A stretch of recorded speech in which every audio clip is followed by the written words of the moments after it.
Bangladesh ladies club অস্ট্রেলিয়ার আয়োজনে তৃতীয়বারের মতো সিডনিতে মিনাবাজার অনুষ্ঠিত হয়েছে।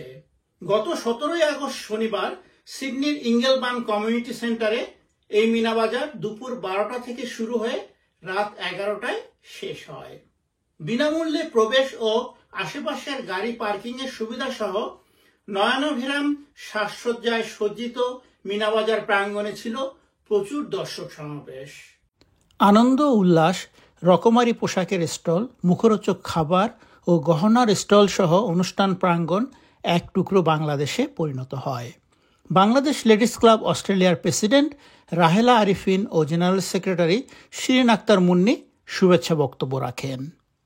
আয়োজক কমিটি জানান, বাংলাদেশ লেডিস ক্লাব অস্ট্রেলিয়ার মিনাবাজার থেকে সংগৃহীত অর্থ ইঙ্গেলবার্ন রোটারি ক্লাবের মাধ্যমে ডেইজ ফর গার্লসকে ব্যবহারযোগ্য স্যানিটারি ন্যাপকিন এবং বাংলাদেশের নারী ও মেয়েদের জন্য অত্যাবশ্যক স্বাস্থ্য তথ্য সরবরাহের কাজে ব্যয় করা হবে। এছাড়াও গাজার চিলড্রেন্স ফান্ডে যেমন স্কুল, স্বাস্থ্য ক্লিনিক, কমিউনিটি সুবিধা, শিক্ষা, পোশাক ইত্যাদিতে অনুদান সহ নারী ও শিশুদের বিভিন্ন উন্নয়নমূলক কাজে এই ফান্ড ব্যয় করা হবে।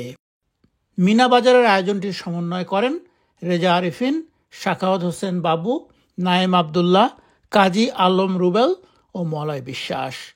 মিডিয়া পার্টনার ছিল জন্মভূমি মিডিয়া অ্যান্ড কালচারাল ইনক। সহযোগিতায় বাংলা হেয়ার অ্যান্ড বিউটি।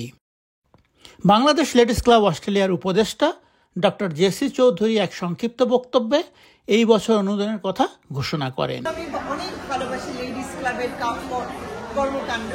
ওরা অনেক কিছু সমাজ সেবার জন্য করে এবং আমাদের মহিলাদেরকে সুন্দর করে একসাথে গ্রুপে করে রাখে এবং lots of entertainment, marketing, progressive মহিলাদের জন্য I think ladies club in Sydney is a big thing. I heartily congratulate Rahela Arifin and the team for doing this great job.